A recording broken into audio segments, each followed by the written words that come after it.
Saudara, kisruh adanya kecurangan dalam penerimaan peserta didik baru atau PPDB jalur zonasi akhirnya dibahas di DPR.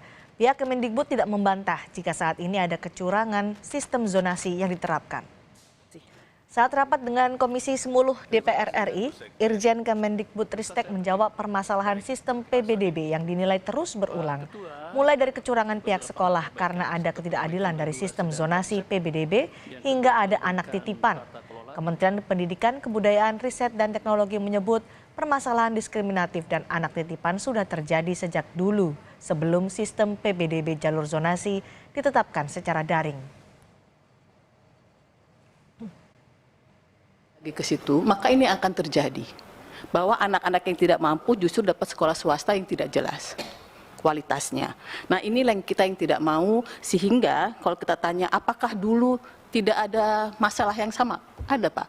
Apakah tidak ada manipulatif kakak? Ada, banyak yang pindah. Apakah tidak ada titipan? Banyak. Apakah ada yang semuanya tidak berbayar? Berbayar.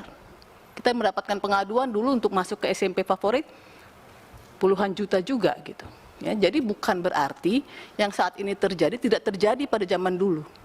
Hanya dulu itu karena kita tidak sistem PPDB online, sistem informasi tidak secanggih ini, sehingga tidak ada tempat untuk melapor.